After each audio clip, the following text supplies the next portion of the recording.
আসসালামু আলাইকুম প্রিয় ভিউয়ার্স, রূপন্তী ফ্যামিলি ব্লগে পক্ষ থেকে সবাইকে জানাই অনেক অনেক ভালোবাসা ও আন্তরিক শুভেচ্ছা। আশা করছি আল্লাহর রহমতে আপনারা সবাই ভালো আছেন, সুস্থ আছেন এবং পরিবারের সবাইকে নিয়ে সুন্দর সময় কাটাচ্ছেন।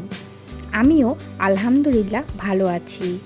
আর আজকে আবারও চলে এসেছি আপনাদের সঙ্গে একদম সহজ, মজার এবং মুখরোচক একটি রেসিপি নিয়ে। আজকের রেসিপিটি কিন্তু কোনো ভারী রান্না নয়, খুব অল্প কিছু উপকরণ দিয়ে একদম ঘরোয়া পদ্ধতিতে এমন একটা মজার খাবার তৈরি করব, যেটা দেখলে অনেকের ছোটবেলার কথা মনে পড়ে যাবে। আজকে আমরা বানাবো মজার আমড়া মাখা। সবগুলো আমি একে একে ছলে নিচ্ছি। আমড়া মাখা নামটা শুনলেই কিন্তু অনেকের মুখে পানি চলে আসে।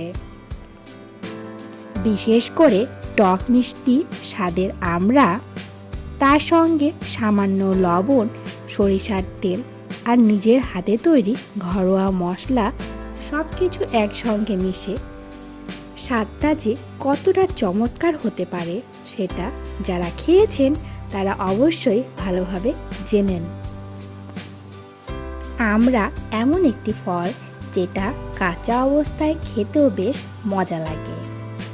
এর মধ্যে রয়েছে সুন্দর একটি টক স্বাদ, আর সেই টক স্বাদের সঙ্গেই ঝাল মশলার একটা ঝাঁঝ মিশে গেলে একেবারে অন্যরকম একটি স্বাদ তৈরি হয়। তাই আজকে খুব সাধারণ কিছু উপকরণ দিয়ে আপনাদের সঙ্গে সেই মজার স্বাদটা ভাগ করে নিতে যাচ্ছি। প্রিয় ভিউয়ার্স, আমাদের প্রতিদিনের খাবারের পাশাপাশি মৌসুমি ফল খাওয়াও কিন্তু অনেক গুরুত্বপূর্ণ। মৌসুমি ফলগুলোতে বিভিন্ন ধরনের ভিটামিন, খনিজ উপাদান এবং খাদ্য আঁশ পাওয়া যায়। আমড়াতেও রয়েছে ভিটামিন সি, বিভিন্ন অ্যান্টিঅক্সিডেন্ট এবং খাদ্য আঁশ।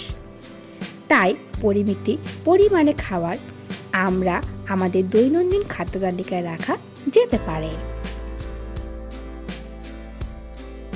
আমড়ার মধ্যে থাকা ভিটামিন সি শরীরের স্বাভাবিক রোগ প্রতিরোধ ক্ষমতা ঠিক রাখতে গুরুত্বপূর্ণ ভূমিকা পালন করে, আর খাদ্য আঁশ আমাদের হজম প্রক্রিয়াকে স্বাভাবিক রাখতে সহায়তা করতে পারে। তবে একটা কথা অবশ্যই মনে রাখবেন, কোনো একটি ফল খেলেই সব ধরনের পুষ্টি যাচাই পূরণ করে খেতে হয়। তাই সবসময় বিভিন্ন ধরনের ফল, শাকসবজি এবং পুষ্টিকর খাবার মিলিয়ে খাওয়াটাই সবচাইতে ভালো। আর আজকে যেহেতু আমরা আমড়া মাখা তৈরি করছি, অনেকে কিন্তু খুব বেশি কিছু ব্যবহার করেছেন বা সরিষার তেল, লবণ আর আমার নিজের তৈরি ঘরোয়া মশলা দিয়ে আমড়াগুলো মাখিয়ে নেব। খুব সাধারণ উপকরণ, কিন্তু স্বাদটা হবে অসাধারণ। সবগুলো আমরা একে একে কেটে নিচ্ছি। আপনারা চাইলে পুরো আমড়াটাও রেখে দিতে পারেন ছিলে নিয়ে। আমি পিস পিস করে কেটে নিচ্ছি। আমড়ার সঙ্গে সরিষার তেলের যে একটা সুন্দর ঘ্রাণ আর ঝাঁঝ রয়েছে, সেটা মিশে গেলে কিন্তু পুরো আমড়া মাখার স্বাদটাই বদলে যায়। বিশেষ করে যারা ঝাল টক মশলার খাবার পছন্দ করেন তাদের কাছে এই রেসিপিটি নিশ্চয়ই ভালো লাগবে। আমি সবসময় চেষ্টা করি খুব সহজলভ্য উপকরণ দিয়ে এমন কিছু তৈরি করতে যেগুলো আমরা ঘরেই খুব সহজে বানিয়ে নিতে পারি। কারণ প্রতিদিন তো আর অনেক আয়োজন করে রান্না করা সম্ভব হয় না। কখনো সময় কম থাকে, কখনো ঘরে অনেক কাজ থাকে। তখন এমন সহজ কিছু রেসিপি আমাদের জন্য বেশ উপকারী হয়ে দাঁড়ায়। আর আমড়া মাখার সবচেয়ে ভালো দিক হলো এটা তৈরি করতে খুব বেশি সময়ও লাগে না।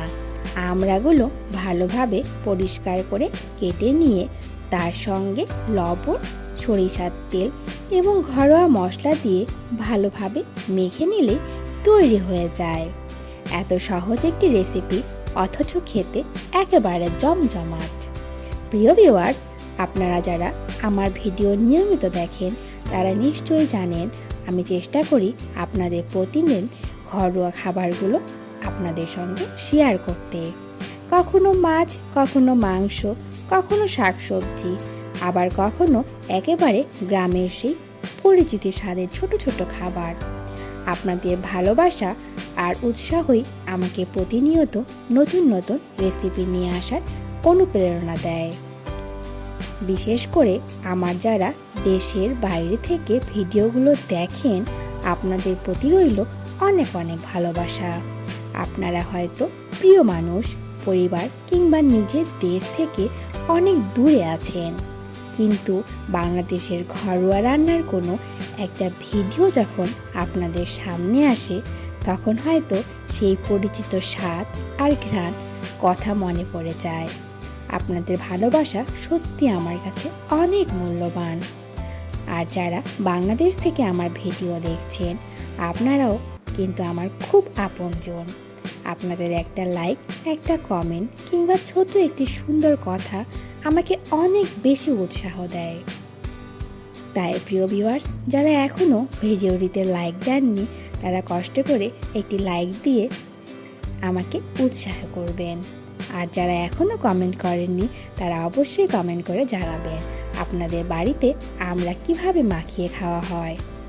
আপনারা চাইলে কমেন্টে আপনাদের নিজের আমড়া মাখার রেসিপিও শেয়ার করতে পারেন।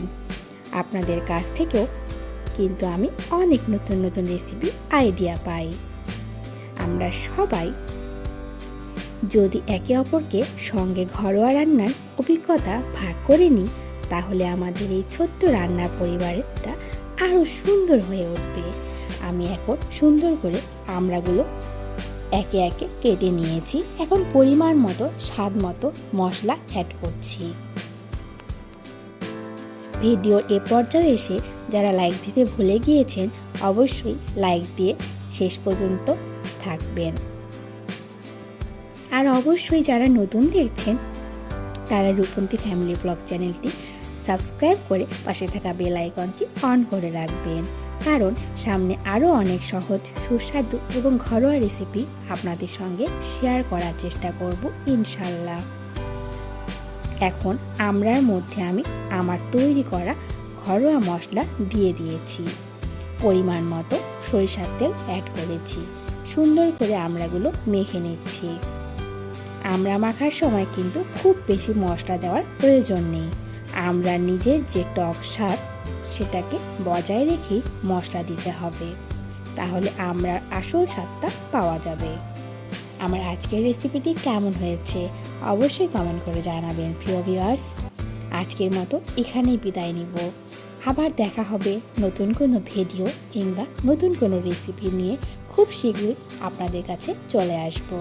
ততক্ষণ পর্যন্ত পরিবার নিয়ে অনেক অনেক ভালো থাকবেন, সুস্থ থাকবেন। আমার এবং আমার পরিবারের জন্য দোয়া করবেন। আল্লাহ হাফেজ। আসসালামু আলাইকুম।